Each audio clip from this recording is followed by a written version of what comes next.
قدم قدم پہ ہم کو نیکی ہے، تمہارے سفروں میں نیکی ہے، تمہارے بیٹھنے میں نیکی ہے، تمہارے اٹھنے میں نیکی ہے۔ الحمدللہ آپ بڑے خوش نصیب ہیں۔ الحمدللہ آج بھی ہم یہاں پر بیٹھ کر سن رہے ہیں۔ میری بہنوں کوئی شک نہیں، یہ زمین گواہی دے گی، یہ زمین خبریں بیان کرے گی کہ اے اللہ تعالیٰ تیرے پیٹھ پر، اے اللہ تعالیٰ میرے پیٹھ پر بیٹھ کر تیرا کلام یہ سن رہے تھے، تیرے کلام کو یہ کہہ رہے تھے۔ میری بہنوں یہ اللہ تعالیٰ کا قانون ہے۔ سبحان اللہ، ہمارے ہر چیز میں جب اس کا بندہ کوئی بھی کام کرتا ہے، اس کا پیارا بندہ، تو اللہ تعالیٰ اس کو کیا ہے، اس کو چھوڑ نہیں سکتا۔ اور اسی طریقے سے جو گناہ بھی کریں گے وہ بھی کہیں چھوٹنے والا نہیں ہے۔ اور اسی طرح آگے اللہ تعالیٰ اور بیان فرماتے ہیں، تو اس کے بعد کیا ہوگا؟ انسان بھی کہے گا کیا ہو گیا، زمین بھی خبریں بیان کرے گی، اس کے بعد ہوگا کیا؟ اللہ کہتے ہیں یومئذ یصدر الناس اشتاتا لیروا اعمالهم، کہ روز قیامت ایسا ہو جائے گا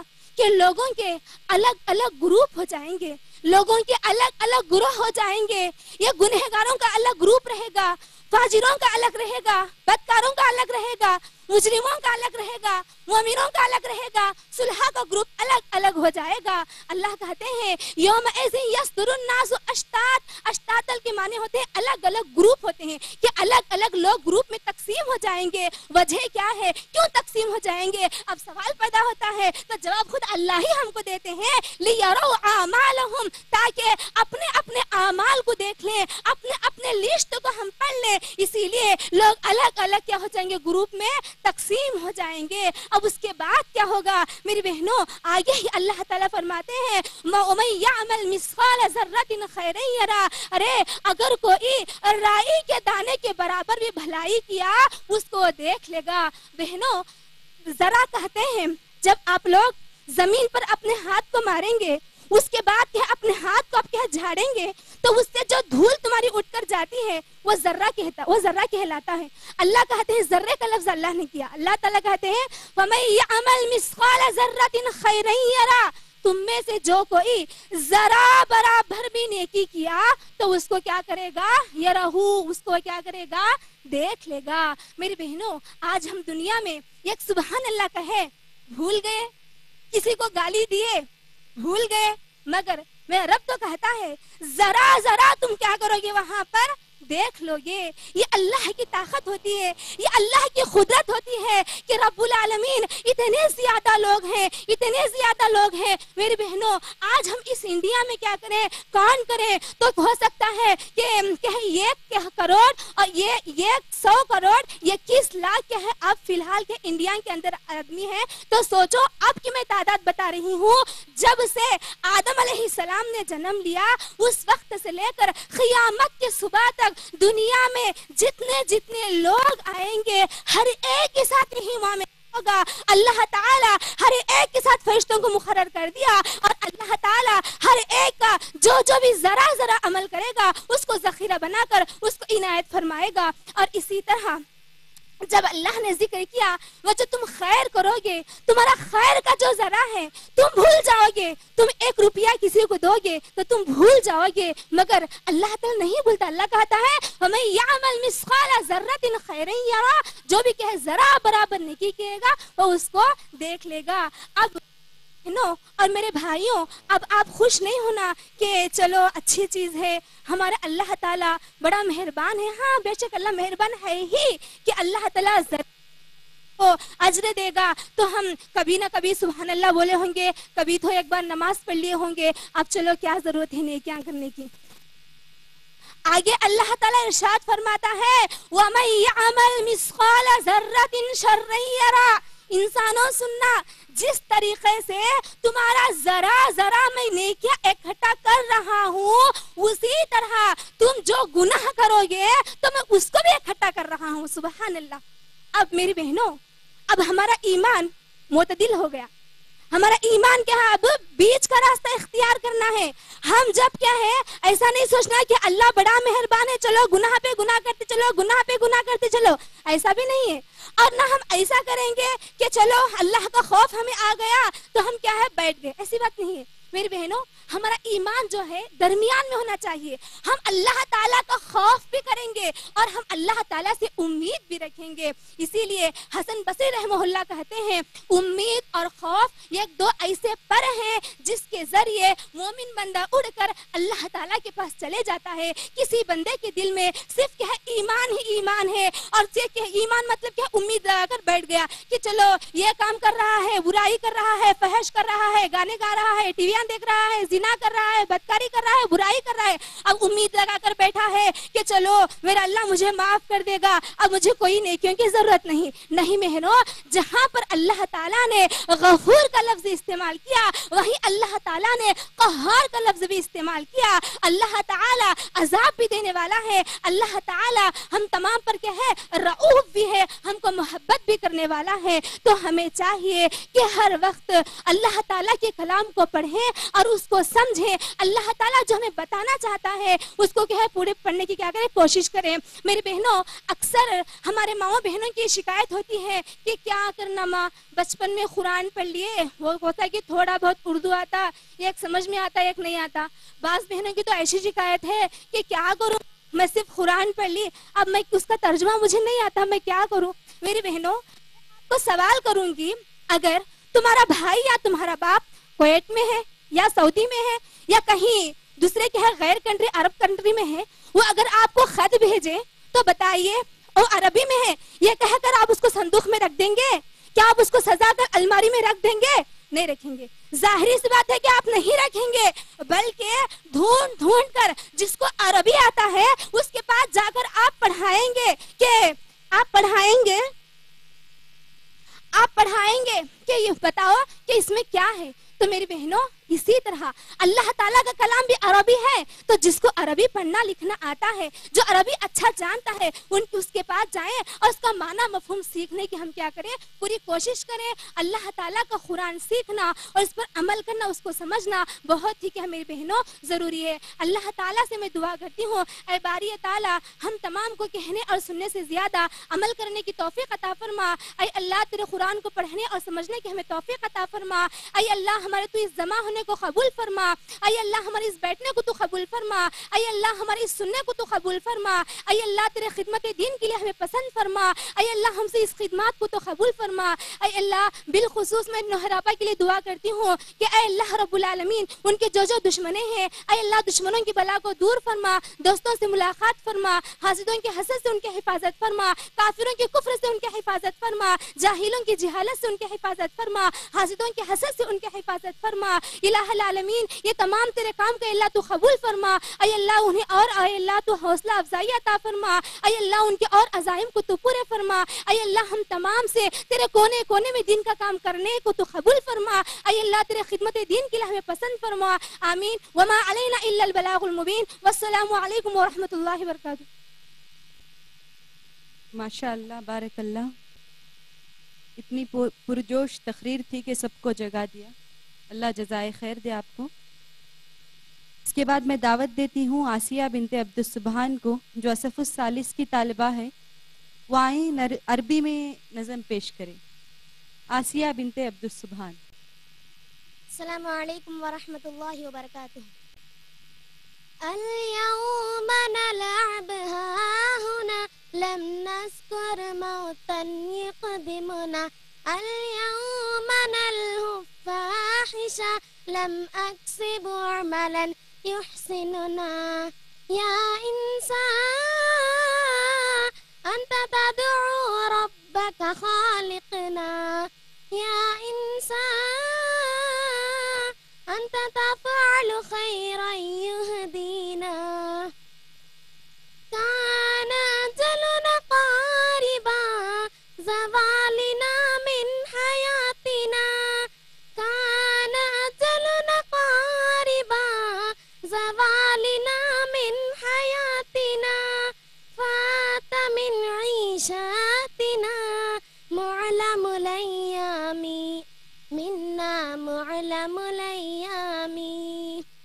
اليوم نلعب هاهنا لم نذكر موتا يقدمنا.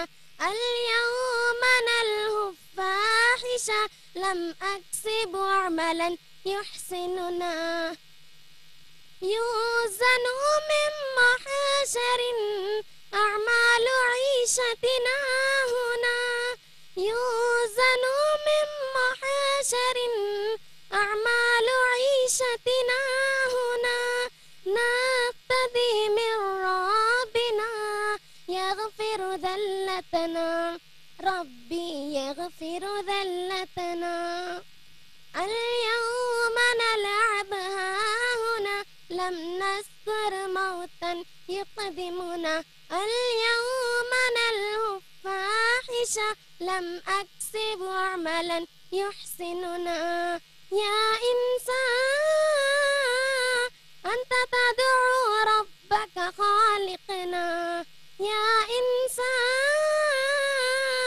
أنت تفعل خيرا يهدينا السلام علیکم. اب اس کے بعد میں مدعو کرتی ہوں ثانیہ بنت عبد الحفیظ کو، جو کہ اسف الثانی کی طالبہ ہے، جن کی تقریر کا عنوان ہے بھلائی کر بھلا ہوگا. عزیز سامعین اور سامعات، ایک بہترین تقریر ہے. آج کل جو ایک دوسرے پر حسد کیا جاتا ہے، اس کے متعلق ہے اگر ہم اچھائی کریں تو اس کا فائدہ ہمارے ہی لیے ہوگا. تو اس پر ہماری طالبہ آپ کو انشاءاللہ ایک خوبصورت تقریر پیش کرے گی. کہا جاتا ہے ترقی کر ترقی کرنے والوں کو ترقی دے، ترقی کر ترقی کرنے والوں کو ترقی دے، حسد سے خود دبے گا فائدہ تیرا کیا ہوگا. وہ آئیں اپنی تقریر کو پیش. السلام علیکم ورحمۃ اللہ وبرکاتہ. نحمده ونصلي على رسوله الكريم اما بعد اعوذ باللہ من الشیطان الرجیم بسم اللہ الرحمن الرحیم. هل جزاء الاحسان الا الاحسان. معزز سامعین و سامعات، میرے تقریر کا عنوان ہے بھلائی کر بھلا ہوگا. اسلام ایک عالمگیر مذہب ہے جو انسان تو کیا حیوان کے ساتھ بھی بھلائی کرنے کا حکم دیتا ہے، اور یہ بھلائی ضائع نہیں جائے گی بلکہ اس پر اجر عظیم کا وعدہ ہے. جیسا کہ اللہ تبارک و تعالی سورۃ الرحمن آیت نمبر 60 میں ارشاد فرماتا ہے هل جزاء الاحسان الا الاحسان. احسان کے بدلے احسان کے سوا اور کیا ہے. معزز سامعین و سامعات، اللہ تعالیٰ نے مومنوں کو ایک دوسرے کے لیے دوست، ہمدرد، مددگار قرار دیا ہے. کسی تعلق کی بنا پر ایک دوسرے کے مدد کرنے اور نیکی کی تلقین کر کے برائی سے روکنے کا حکم دیا ہے، اور مالدار لوگوں کو حکم دیا کہ اپنے غریب بھائیوں کے لیے زکوٰۃ ادا کرے جس سے ان کی غریبی دور ہو جائے. جیسا کہ اسی بھلائی پر ابھارتے ہوئے آپ صلی اللہ علیہ وسلم نے فرمایا، مسلم کی حدیث میں آتا ہے کہ ایک مرتبہ اگر کوئی شخص اپنے بھائی کی مدد کرے گا تو اللہ تعالیٰ بھی اس کی مدد کرے گا، اور اگر کوئی شخص اپنے بھائی کے کام میں رہے گا تو اللہ تعالیٰ بھی اس کے کام میں رہے گا، اور اگر کوئی اپنے بھائی پر سے کسی مصیبت کو دور کرے گا تو اللہ تعالیٰ بھی اس پر سے قیامت کی مصیبت کو دور کرے گا، اور اگر کوئی اپنے بھائی کی پردہ پوشی کرے گا تو اللہ تعالیٰ قیامت کے دن اس کی پردہ پوشی کرے گا. اور اگر کوئی اپنے بھائی کے کام میں رہے گا تو اس کے 3 فوائد ہیں. ان میں سے ایک یہ ہے کہ اگر وہ اپنے بھائی کی مدد میں رہے گا تو وہ رضا الہی کو پالے گا، اور اگر وہ اپنے بھائی کی مدد میں رہے گا تو اللہ تعالیٰ بھی اس کی مدد میں رہے گا، اور اگر وہ اپنے بھائی کے کام میں رہے گا تو وہ صلہ رحمی کو پالے گا. معزز سامعین و سامعات، زندگی میں کسی کے بااخلاق ہونے کی اس سے بہتر کسوٹی شاید کہ دوسری نہ ہوگی کہ آدمی خود دوسرے لوگوں کے ساتھ اس طرح پیش آئے جس طرح کہ وہ چاہتا ہو کہ لوگ اس کے ساتھ اسی طرح معاملہ کرے، اور وہ دوسرے لوگوں کی عزت و آبرو اور بھلائی برائی کو بھی وہ عزیز نہ رکھے بلکہ بھلائی کو عزیز رکھے. ایک مرتبہ اسی طرح مسلم کی حدیث میں آتا ہے کہ ایک شخص راستے سے گزر رہا تھا اور اس کو راستے میں پیاس لگی، اور جب اس کو کنواں مل گیا تو کنویں میں اتر کر سیراب ہو گیا، اور جب وہ باہر نکل کر دیکھا تو ایک کتا پیاس کی وجہ سے گیلی مٹی کو کھا رہا ہے، اور پھر اس نے کہا یقیناً اس کی بھی حالت ویسی ہی ہوگی جیسا کہ میری حالت تھی، اور پھر وہ کنویں میں اترا اور اپنے موزے میں پانی لے کر اس کو سیراب کرایا۔ اللہ تبارک و تعالیٰ نے اس کی رضا کو پسند کر لیا اور اس کو بخش دیا۔ صحابہ اکرام نے عرض کیا اے اللہ کے رسول، کیا ایک جانور میں بھی نیکی ہے؟ تو آپ صلی اللہ علیہ وسلم نے فرمایا ہر اس کچے کلیجے میں بھی نیکی ہے۔ اسی طرح ایک مشہور واقعہ آتا ہے کہ ایک مرتبہ حضرت علی کے پاس ایک مانگنے والا آیا، اور اس مانگنے والے کو دینے کے لیے حضرت علی کے پاس کچھ بھی نہ تھا، اور پھر اپنے بیٹے حسین سے کہا اے بیٹے تم جاؤ اپنے ماں فاطمہ کے پاس اور کہو ایک درہم، ان کے پاس سے ایک درہم لائے، اور پھر حضرت فاطمہ نے کہا میرے پاس 6 درہم ہے جس سے راشن اور غلہ خریدنا ہے، اور اگر ان میں سے ایک درہم بھی کم ہو جائے تو راشن غلہ نہیں ملے گا۔ اور پھر حضرت علی نے فرمایا کیا وہ ایک تھیلی پر بھروسہ کرتی ہے، اسے اللہ پر بھروسہ نہیں ہے؟ پھر ان کے پاس سے 6 درہم لے کر مانگنے والے کو دے دیا، اور حضرت علی کا گھر ایک عام سڑک پر تھا جس کی وجہ سے آنے جانے والے ان کو نظر آتے تھے۔ ایک شخص ایک اونٹ لے کر جا رہا تھا، حضرت علی نے اس کو 140 درہم میں قرض میں خرید لیا، اور پھر کہا جب میرے پاس پیسے آ جائیں گے تو میں اس کو واپس کر دوں گا۔ اور پھر تھوڑی دیر کے بعد ایک شخص حضرت علی کے پاس آیا اور ان کے پاس سے وہ اونٹ کو 200 میں خرید لیا، اور حضرت علی نے 140 درہم اس کو بھیج دیا، اور پھر 60 درہم حضرت عائشہ کو دے دیا۔ تو حضرت عائشہ نے فرمایا، تو حضرت فاطمہ نے فرمایا تم کو یہ درہم کہاں سے آئے؟ تو انہوں نے کہا کیا تم نے قرآن نہیں پڑھا؟ جیسا کہ اللہ تعالیٰ سورۃ الانعام آیت نمبر 160 میں ارشاد فرماتا ہے من جاء بالحسنۃ فہو عشر امثالھا، تم ایک نیکی کرو اس کے دگنا میں 10 گنا دوں گا۔ اسی طرح اس کے بعد حضرت علی نے کہا اسی طرح اللہ تعالیٰ نے ہماری رضا کو قبول کر لیا اور ہمیں 10 دگنا دے دیا۔ اسی طرح مسند احمد کی حدیث میں آتا ہے آپ صلی اللہ علیہ وسلم نے فرمایا تم زمین والوں پر رحم کرو، آسمان والا تم پر رحم کرے گا۔ جیسا کہ کسی شعر کا قول ہے کرو مہربانی اہل زمین پر، کرو مہربانی زمین پر، خدا مہربان ہوگا عرش بری پر۔ آخر